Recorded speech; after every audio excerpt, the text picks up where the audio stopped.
जिसके सिर पर कृपा गुरु की, वो दुख कैसे आएगा। हेलो। हेलो सतसाई भगत जी। सारी बहन भगत जी मैं झालावाड़ जिले से बोल रही हूँ, जी। बुआनी मंडी से, राजस्थान से बोल रही हूँ। जी बोल। मैंने प्रथम नाम तो मैंने लिए थे 2020 में 27 नवंबर को। जी। फिर अभी सतनाम लिए हो गए मुझे 2 से 2.5 महीने हो गए होंगे। मैंने आपको इसलिए फोन लगाया, अभी मैंने वहाँ जहाँ से नामदान केंद्र से नाम लिए ना जी। वहाँ पे फोन लगाया मैंने। अभी मेरी तबीयत खराब हो रही है, जो मैंने वहाँ पे फोन लगाया तो मैंने उनसे भगत जी से की। मैंने की भगत जी मेरे है ना वो डेंगू हो गया और पीलिया हो गया, टाइफाइड हो गया, मेरी शुगर 400 आ रही है, मेरी बहुत ज्यादा तबीयत खराब है, मैं क्या करूं। तो मेरे से वहाँ वाले भगत जी बोले कि आश्रम में फोन लगा लो, ऐसे बोले। तो मैंने कहा भगत जी आप बुरा मत मानना, आश्रम में किससे बात करूं, मैंने प्रार्थना भी कभी आश्रम में लगाई भी नहीं और मैं किससे बात करूं। तो बोले कि आप अभी वहाँ से नंबर लगा लो, कल 12 बजे प्रार्थना लगा लेना, इसे कह के फोन काट दिया। मैं आपका रोज वीडियो सुनती हूँ, जब से मैंने आपका वीडियो सुना तो मैंने सतनाम लेने के बाद भी मैं सोना पहनती थी, फिर मैंने आपका वीडियो भी सुना। फिर एक दिन मेरे परमात्मा सपने में आए तो परमात्मा ने धोती पहन रखी, कुर्ता पहन रखा और लाल लेरिया का साफा बांध रखा और वो अपने कांटा लेके बैठे। तो मैं जैसे कहीं मेरी बुआ के यहाँ गई तो मुझे सपने में मेरी बुआ का घर नहीं मिल रहा, मैं रास्ता ढूंढ रही हूँ। तो उनने मेरे को की परमात्मा का चेहरा बरोबर पहचान में नहीं आ रहा था, तो वही मुझे ऐसा लग रहा था कि वो परमात्मा ही थे। तो मेरे से बोला, मेरे को देख के एक लेडी से पूछ रही कि मेरी बुआ का घर किधर है, मैं सपने में। तो वो भगत जी वो मेरे से बोले कि सत्साहेब बेटा। तो मैंने कहा मैंने तो लॉकेट भी साड़ी के अंदर छुपा रखा, आपको कैसे पता है कि मैंने नाम ले रखा। तो बोले बेटा मुझे सब पता है और तू जिसका घर ढूंढ रही ना उसका घर इधर नहीं है, इधर इस रास्ते चली जा, तुझे रास्ता मिल जाएगा। और बेटा तूने जो कान में सोने के कुंडल पहन रखे हैं ये भी खोल दे। जो फिर भी मैंने 2 दिन तक पहने रखे, नहीं खोले। फिर हमारे मोहल्ले की कोई बहन बेटी है जिसने सार नाम ले रखे हैं, जो एक दिन वो मेरे घर पे आई तो उन्होंने बोला कि भाभी जी आपने सोने के कान के क्यों पहन रखे, हाथ में अंगूठी पहन रखी, जबकि अंगूठी तो मंत्री हुई नहीं थी पर चांदी की थी। तो मैंने पायल, बिछिया, सोना सब खोल दिया। मैं जब से आपसे मतलब आपका वीडियो सुनती हूँ, फोन पे यूट्यूब पे देखती हूँ, जब से मैंने कभी आश्रम में फोन नहीं लगाया, मैं सब समझ गई आपका वीडियो डेली सुन के। तो मैंने वहाँ पे अब कुछ भी कहना बंद कर दिया। पर मेरे भगत जी ने भी प्रथम नाम ले रखे, इनको हो गए 3 महीने। पर मेरे भगत जी बिल्कुल मर्यादा में नहीं रहे, गंदी गंदी गालियां दे, पिक्चरें देखे, इनके जरिए काम धंधा नहीं करे, ऐसे परेशान करे जो इनके जरिए मतलब कभी कभी गुस्सा आ जाए तो उल्टा सीधा भी बोलने में आ जाता है मेरे को। तो इसलिए मैं इतनी परेशान हूँ। अब मेरे डेमो हो गया, आज मैंने जांचें करवाई तो मेरे डेमो भी पॉजिटिव आया, शुगर भी मेरे 400 ही, मेरे पीलिया भी हुआ, सब कुछ बता दिया। अब मेरे परिवार में सिर्फ मैं और मेरे भगत जी हम 2 ही जुड़ रहे हैं परमात्मा से, और कोई भी नहीं जुड़ रहे।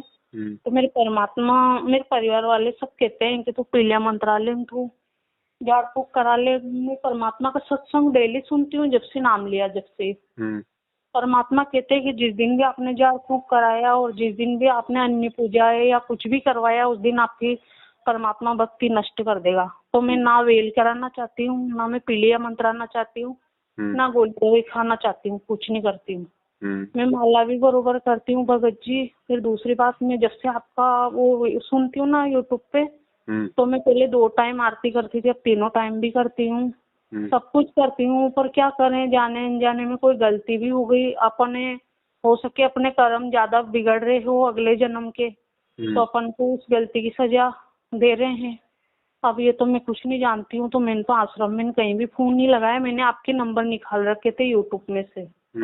तो मैंने सोचा मैं आपको फोन लगा के आपसे बात करूं। अब मैं क्या करूं, मैं तो दवाई भी नहीं खाऊं, मैं तो बेल नहीं कराऊं, झाड़ फूक नहीं कराऊं, कुछ भी नहीं करूं, मेरे को तो परमात्मा ही सही करेगा। मैं सिर्फ इतना जरूर कर रही हूँ कि मैं हॉस्पिटल की गोली दवाई खा रही हूँ, इससे ज्यादा मैं किसी देवता के पास नहीं गई और कुछ भी नहीं करूँ, मुझे परमात्मा ही ठीक करेगा। अब आप बताओ मैं क्या करूँ।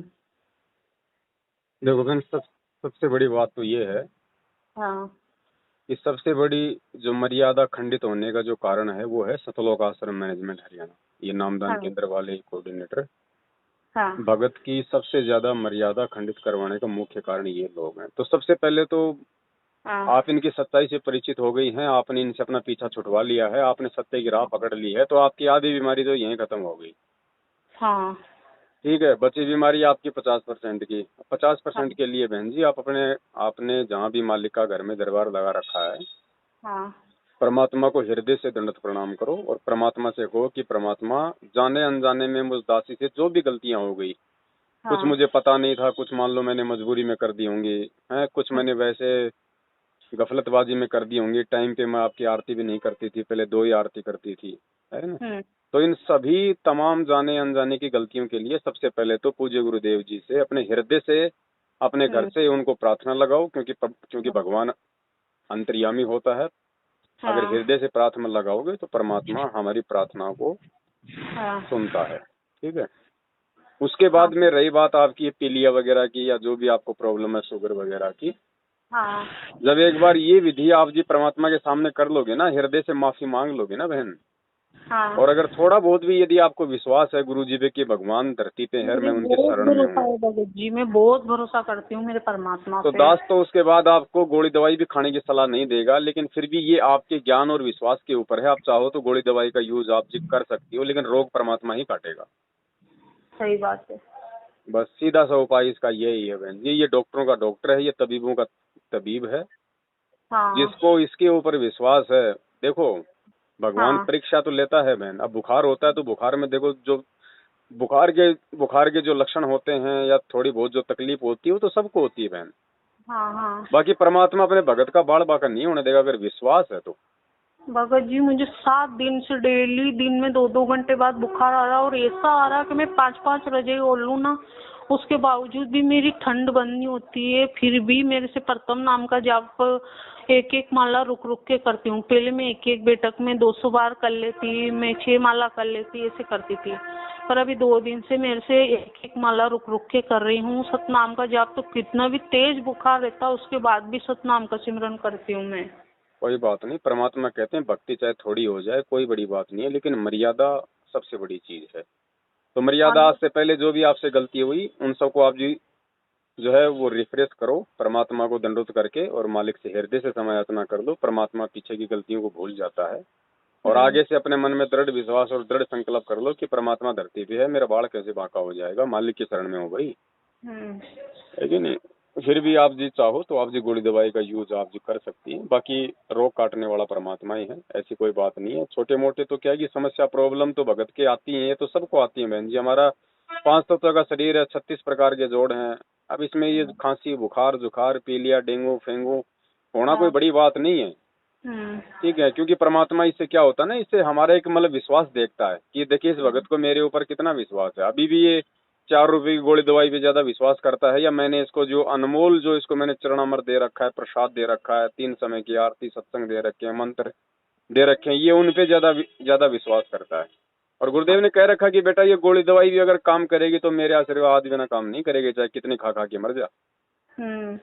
तो मालिक पे विश्वास रखो बहन, और रोग काटने वाला परमात्मा ही है, और ऐसी कोई बड़ी बात नहीं है। आप यदि समय याचना मांग लोगी ना एक बार भगवान से, उसके बाद में कोई कुछ नहीं कर पाएगा, बाड़ी बांका नहीं होगा। मैंने वहाँ से सतलोक का जल है वो पिया, प्रसाद खाई, मैंने परमात्मा से कि परमात्मा मेरे जड़ से जो भी बीमारी है सब आप खत्म करोगे, मुझे तो आप पे भरोसा है। ऐसे नहीं कहना आपने बहन जी कि आप मेरी जड़ से खत्म करो वो करो। हमारा जो विधान है हमने वो पूरा करना है। अब विद्यार्थी है, विद्यार्थी कभी टीचर को ये बोलता है कि मास्टर जी आप मुझे पास कर देना, आप मुझे पास करोगे, और क्या उसके कहने से उसको पास कर देगा? वो तो वो पढ़ाई पढ़ेगा ना जो दे रखी है, मर्यादा में रहेगा, टाइम पे स्कूल में आएगा, यूनिफॉर्म में आएगा, डिसिप्लिन में रहेगा, उसमें कॉपी में कुछ लिखेगा तो ही तो टीचर पास करेगा, उसके कहने से थोड़ी पास कर देगा।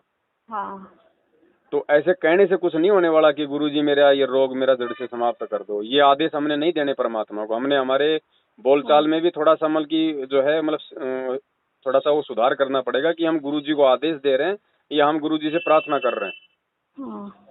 आप उसको बोलो कि परमेश्वर आपकी बच्ची आपके चरणों में है, मालिक आपके सिवा मेरा कोई ठोर ठिकाना नहीं है भगवान, और ये जो आ रही बीमारी है मालिक, ये मुझे पता है, ये मेरे कर्मों की है।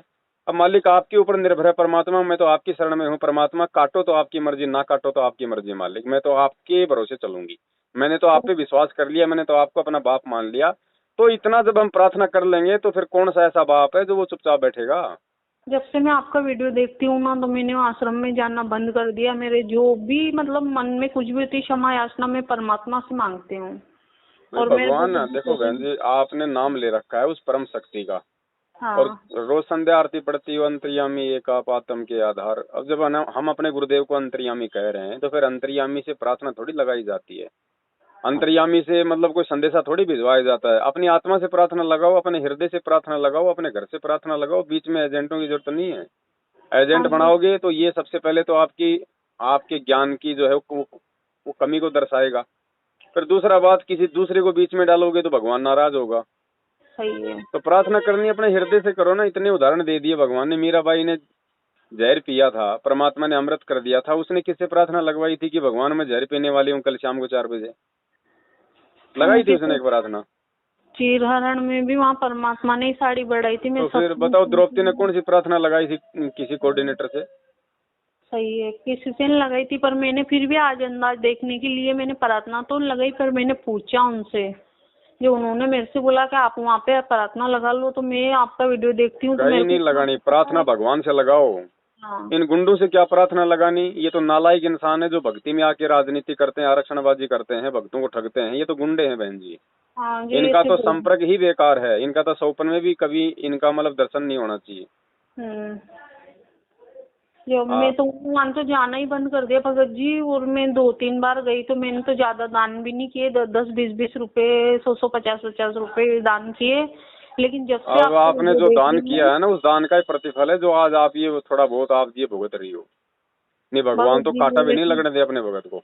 लेकिन आपका वीडियो सुन सुन के मेरे को सब बातें समझ में आ गई। अब ना तो मैं कभी आश्रम में जाऊं और ना ही कभी मैं अब वहाँ पे ना वहाँ आश्रम में बरवाला में भी प्रार्थना नहीं लगाऊं, क्योंकि मुझे वहाँ भी पता है आप कहते हो कि उनका भाई बेटा महेंद्र भगोड़ा परमात्मा के आश्रम पे कब्जा करके परमात्मा तो चटाई पे सो रहे, रुकी सूखी रोटियां खा रहे हैं। नहीं, ये जो सब वो तो आंखों के सामने बहन जी, हमको झूठ थोड़ी बोल रहे हैं। जेल में कौन सा 5 स्टार सुविधा मिलेगी बताओ?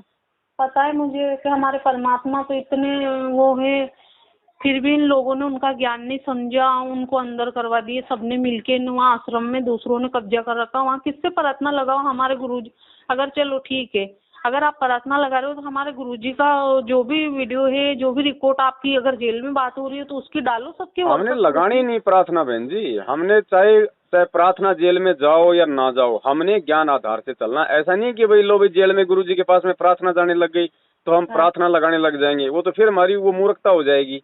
अंतर्यामी है तो अंतर्यामी से प्रार्थना नहीं लगानी, लगानी है तो अपने हृदय से लगाओ, अपने घर से लगाओ। बीच में कोई एजेंट नहीं खड़ा करना।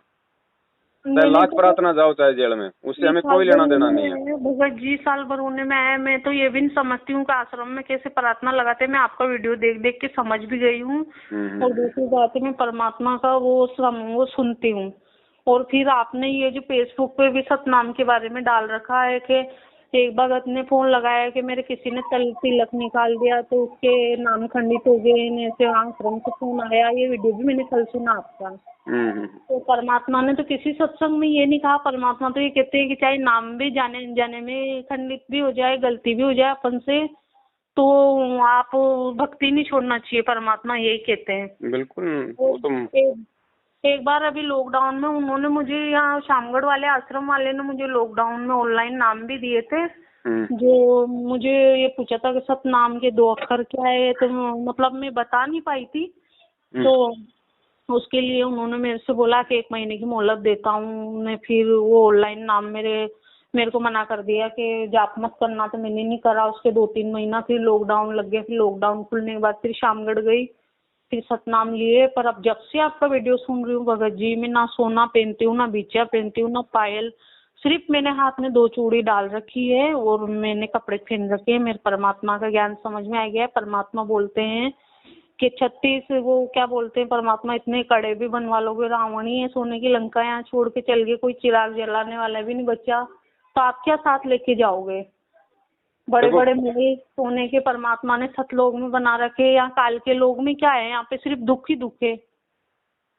देखो तो बहन, मुझे ऐसा है, ये सोना चांदी पहनना न पहनना ये तो भगत के ज्ञान के ऊपर निर्भर करता है। बाकी अगर कोई सोना चांदी पहन रहा है तो इसका मतलब ये नहीं कि भगवान उसके रोग ठीक नहीं करेगा या गुरु जी उससे नाराज हो रहे हैं।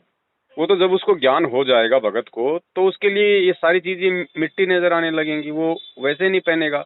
और जबरदस्ती तुम किसी से छुड़वाओगे तो वो हाँ, छोड़ना कोई छोड़ना नहीं होता।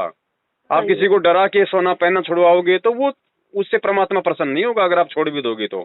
जब तक आप खुद परमेश्वर के ज्ञान पे मतलब चिंतन मनन ना करके, और जब तक आप अपने शरीर को मिट्टी ना समझ कर, इन सोने चांदी को मिट्टी समझ के जब तक नहीं आप जी इन चीजों को छोड़ोगे ना, तब तक हाँ, वो छोड़ना नहीं होता है। सही बात है।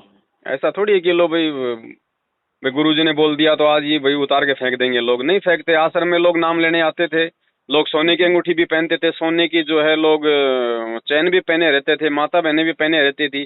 परमात्मा तो किसी को मना नहीं करते थे। जिसने सारनाम ले लिया, सारनाम के बाद में ये चीजें कंपलसरी हैं, क्योंकि सारनाम वाला कोई बच्चा नहीं होता, उसको पूरा ज्ञान हो जाता है। और उसके बाद भी यदि सारनाम प्राप्त भगत भी अगर सोना चांदी पहनता है तो फिर वो मतलब भक्ति के लायक नहीं है फिर। नहीं भगत जी, जब से आपका वीडियो सुना है मैं पहनती नहीं हूँ, घर में जरूर पड़ा है, पर वो भी बेच दूंगी मैं। पहले भी बेच दिया था और अभी भी बेच देखो ऐसा दूंगी। है बहन जी, उसको बेचने की जरूरत नहीं है। घर में अगर उसके बेचने से अगर कोई विरोध हो जाए ना, तो उसको बेचना नहीं है। देखो आपने अपने मन से सोने को दूर कर दिया ना, हाँ। तो आपके लिए चाहे वो घर में पड़ा रहे आपको कोई नुकसान नहीं देगा। अच्छा। ऐसा नहीं है कि भाई आप अगर उसको अपने घर से बाहर नहीं निकालोगी तो भी आपको जो है कोई दिक्कत, ऐसा नहीं है। अगर आपके सोना बेचने से अगर आपकी सास नाराज हो रही है, आपका हाँ। पति नाराज हो रहा है, आपके घर में कोई झगड़ा बढ़ने की आशंका है, तो उसको मत बेचो। आपने अपना मन सोने से हटा देना है कि मेरे लिए तो मिट्टी चाहे घर में पड़ा रहे, चाहे चाहे सुनार के पास चला जाए, बस। सही है। तो फिर मैं अभी हॉस्पिटल में एडमिट होना है मुझे। कल मेरे घर ये वाले परिवार वाले झालावाड़ ले जा रहे हैं एडमिट करने के लिए। देखो फिर ऐसा क्या है, करूं? आप अभी कहाँ हो आप? मैं तो अभी मेरे रूम में हूँ, मेरे घर पे हूँ। हाँ, तो आप सबसे पहले तो गुरुजी के सामने दंडवत करके मालिक से अपनी हृदय से क्षमायाचना मांगो। अच्छा। और घर पे चरणामृत है? हाँ, सब कुछ है, प्रसाद है वहाँ का, तो चरनामत है, सब है। मालिक का चरणामृत लो। चरणामृत परमात्मा का जो है मतलब रोज लिया करो। सुबह की सुबह जैसे आप उठो, सुबह हाँ। उठते ही सबसे पहले गुरुजी को दंडवत करते ही मालिक का चरणामृत और प्रसाद, हम्म। ठीक है। और सबसे पहले तो आप गुरुजी से अपनी गलतियों की क्षमायाचना मांग लो। उसके अच्छा। बाद देखो रात रात में परमात्मा क्या चमत्कार करता है। और अगर फिर भी कोई आराम नहीं है तो कोई दिक्कत नहीं, घर वाले अगर हॉस्पिटल ले जा रहे हैं ना तो हॉस्पिटल आप जी जाओ, हाँ। कोई दिक्कत नहीं है। परमात्मा दया करेगा तो सब रिपोर्ट नॉर्मल आएंगी, कोई दिक्कत ही नहीं। जी भगत जी, वो 4 लाख कीटाणु बताते हैं डेंगू की जांच में, जो वो 2 ही लाख आए, जो घर वाले भी सब घबरा गए, जो कि एडमिट कर रहे हैं। जो मैंने कहा पहले मैं आपको कुछ फोन नहीं लगा बहन जी, ये चाहे डेंगू हो चाहे डेंगू हो, हाँ। कुछ भी हो जाए, भगवान के हाथ में है जीवन और मौत। कुछ नहीं, 1% नहीं, ये सब फैले हैं। मेडिकल साइंस, डॉक्टर सब फैले हैं। परमात्मा धरती पे है। अगर आपको अगर दृढ़ विश्वास है बहन, तो घर वालों को मना कर दो कि भैया मेरे बाल बाका नहीं होगा, तुम बैठे रहो सारे, मैं अपने घर पे ठीक हूँ। आप जड़ पकड़ जाओ और परमात्मा से प्रार्थना कर लो और मालिक का चरणामृत लो और मालिक की भक्ति करो, आपका बाड़ी बाका नहीं होने वाला। जी भगत जी, मेरे परिवार वाले सारे, कोई कुछ कह रहा कोई कुछ कह रहा, मैं उनसे भी कह देती हूँ। हॉस्पिटल तो भले ही चली जाओ, कोई दिक्कत नहीं, लेकिन झाड़े झपाड़े वाले के पास या कोई नहीं, पीलिया झाड़ने वाले के पास, उनके पास मत चले जाना बिल्कुल, नहीं 1% भी। भगत जी, अगर मैं विरोध करना पड़े तो विरोध करना, चाहे सासू का करना पड़े चाहे घर वाले का करना पड़े। बोले भैया मर जाऊंगी लेकिन झाड़ा हाँ। झपाड़ा नहीं लगाऊंगी, ध्यान रखना। नहीं, परिवार वाले कह रहे सासू वासू तो खैर वो तो ससुराल में रहती है, मैं तो बुआनी मंडी में मकान बना रखा है, यहीं रहती हूँ। पर ये साले मेरे पापा ने, मेरे भाई ने, इनके पीर वालों के पास मकान बना रखा, जो ये कह रहे हैं कि पीलिया मंत्रा दे तेरे, ये कर दे। मैंने साफ मना कर दी कि जो भी होगा वो सब परमात्मा सही करेगा। मैं तो परमात्मा पे भरोसा करती हूँ। परमात्मा के अलावा मेरे कोई भी नहीं, कोई बेटा नहीं। वो परमात्मा कहते हैं, सुखदेव ऋषि 12 साल अपनी माँ की कोख में रहे थे। सब ज्ञान सुनती हूँ परमात्मा का मैं, मुझे सब पता है। मैं कुछ भी हो जाए पर मैं परमात्मा का पल्लू नहीं छोड़ूंगा। मेरे मालिक ने मुझे चरणों में ले बस लिया। मर्यादा में रहना बहन, बाकी तो सतगुरु जो चाहे सो कर दे, भ्रम पड़ो मत, कोई कुछ भी कर देगा भगवान, ध्यान रखना। जी कुछ भगत नहीं है। मेरे साडू का 2-3 साल का बच्चा था, उसके डेंगू हो गया था। जी। उसको जयपुर हॉस्पिटल में लाए। डॉक्टरों ने कहा कि भैया इसकी प्लेटें वो हो गई, पता नहीं वो डाउन होती ज्यादा होती है, मुझे मालूम नहीं। हाँ। तो डॉक्टर ने उसको कहा कि भैया यहाँ से ले जाओ, हमारे बस की बात नहीं है। मैंने भगवान पे विश्वास करके उसको कहा कि भाई चलो तुम गुरुजी के पास में और नाम ले लो। मैं हाँ। उसको बरवाड़ा आश्रम में उसको गुरुजी के पास लेके गया। मालिक हाँ। से जब हम गए वहाँ पे दर्शनों के लिए, तो मैंने परमात्मा से प्रार्थना लगाई कि परमात्मा ये मेरा साधु है जी। और इसके बच्चे को डॉक्टरों ने डेंगू बता दिया, मालिक बोल रहे हैं यहाँ से ले जाओ। तो कुछ नहीं, बस मालिक ने कहा कि बेटा बेटा भक्ति करो, कुछ नहीं होगा। बहन जी कुछ नहीं हुआ, उस बच्चे के कुछ नहीं हुआ, बच्चा आ गया अपने घर पे। अब उन्होंने थोड़े दिन तो भक्ति की, फिर उन्होंने छोड़ छाड़ दी। आज वो बच्चा खेल रहा है, कोई दिक्कत नहीं, वो बड़ा हो गया। परमात्मा क्या नहीं कर दे बहन। परमात्मा तो बहुत समर्थ है भगत जी। एक वीडियो इसमें सुना था मैंने इंटरव्यू में कि किन्नर बच्चे को भी परमात्मा ने जीवन दान दे दिया, उसको भी मनुष्य का जीवन सही साठ कर दिया। मैं तो हर चीज सुनती हूँ मालिक की। भाई भगवान है, जब गुरुजी ने कह दिया कि भगवान क्या नहीं कर सकता, तुम हाथी छोड़ो, भगवान तो पूरी धरती को सुई की नोक से निकाल दे, तो वो क्या नहीं कर सकता बहन। बस कमी अगर किसी चीज की है तो भगत की है, भगत के विश्वास की है। कुछ भी कर सकता है। ये वही भगवान है जो बिना ऑपरेशन के, बिना टाका लगाए रामानंद की और सेव की गर्दन जोड़ी थी। जी हाँ। ये कोई दूसरा भगवान नहीं है, ध्यान रखना। वही कबीर साहब है आज हमारा गुरु। जी इसको चाहिए विश्वास। कहे कबीर सुनो वे साधो, मैं तो हूँ विश्वास में। हाँ। और विश्वास बनेगा बहन जी आपके पिछले भक्ति संस्कार से और वर्तमान के ज्ञान आधार से। और कोई तरीका नहीं है कि ज्योति करवाने से, पाठ करवाने से इनको पात्रों को। अरे ये भी करवानी है तो अपने सतगुरु को कराओ ना जब हो, वरना उनको संकल्प करो। और पैसा जब गुरु जी आए तो उनके हाथों में दो, तो कम से कम तुम्हारा दान कोई ठोर ठिकाने तो लगे, कोई मतलब के धर्म के काम में तो लगे। अभी राजनीति में तुम्हारा दान लगेगा तो तुम्हारे कोई पीढ़िया होगा, और क्या होगा। जी जी, मैंने कभी प्रार्थना लगाई भी नहीं। मैंने वहाँ मेरे को ऐसे बोला कि आप वहाँ प्रार्थना लगाओ, तो मैं जानती हूँ वहाँ पे क्या क्या चल रहा है। तो वहाँ भी परमात्मा की प्रकट दिवस को जन्मदिन मनाया, वो सब करते हैं। जो मैं डेली आपका फेसबुक पे वीडियो सुनती हूँ, यूट्यूब पे सुनती हूँ, तो इसलिए मैंने आपसे ही बात करी। तो ठीक है बहन, कोई दिक्कत नहीं। आप तो सबसे पहले भगवान से जाने अनजाने की सारी गलतियों की समायोजना करो, मालिक का चरणामृत लो, थोड़ा प्रसाद लो हैं, और घर वालों को बोलो भैया क्यों फालतू में पैसे बर्बाद करते हो। मेरा मालिक चाहेगा तो मैं 2-4 दिन में मैं वैसे ठीक हो जाऊंगी। और आप अपनी भक्ति पे ध्यान दो। मेरे भगत जी ने नाम ले रखे हैं, लेकिन बिल्कुल भी मर्यादा में नहीं रहते हैं। देखो वो बहन जी मर्यादा में रहेगा तो उसको फायदा है, नहीं रहेगा तो वो अपना संस्कार पाएगा। आपको उसके प्रति ज्यादा टेंशन लेने की आवश्यकता नहीं है। मैं बहुत ज्ञान समझाती हूँ, समझ में नहीं। सारे दिन पिक्चर देखना, नाटक देखना। करने तो आपका काम समझाने का है, आप उनको समझा दो। बाकी नहीं मानता है तो ठोकर लगेगी, तब समझ में आ जाएगी। किसी के पीछे मत दौड़ो ज्यादा। मैं क्या करूं भगत जी, नहीं समझे तो मैंने तो छोड़ दिया उनको समझाना भी। एक काल के दूतों हाँ को तो ठीक है ना समझाना भाई, भी आप अपने घर में सत्संग सुनती हो, वो भी सुनता है, कोई वो बहरा तो है नहीं। और हाँ। समझाने का मतलब क्या होता है, रोज उसके मतलब इंजेक्शन लगाना थोड़ी उसको समझाना है। हाँ, आपने और घर में सत्संग लगा दिया, परमात्मा समझा रहे हैं ना। मेमोरी भरा रखी उनके मोबाइल में, पर दिमाग से थोड़े मेंटल है, जो वह नहीं समझ में आवे तो क्या कर सकते हैं। कोई बात नहीं, आप ज्यादा टेंशन मत लो। उनके संस्कार हैं, आपके संस्कार बहन जी अलग हैं। ठीक है, हम अगर टेंशन लेंगे तो हम खुद अपनी भक्ति नहीं कर पाएंगे, ध्यान रखना। जी भगत जी। और मेरी जो नंबर वो जब उसका ठीक का समय आएगा, ढंग से भक्ति पे लगना होगा तो लग जाएगा, ना लगे तो ना लगे। आप अपने आत्म कल्याण की सोचो। जी भगत जी। और मैं आपसे ये बोल रही हूँ कि मेरे ये व्हाट्सएप नंबर है, आप मुझे जोड़ देना इस नंबर से। ठीक है, एक साथ संगति का जो ग्रुप है उसमें ऐड कर दूंगा मैं ना। जी भगत जी। सत्साई सत्साई बहन, जय बंदी छोड़ के। जय हो बंदी छोड़ के।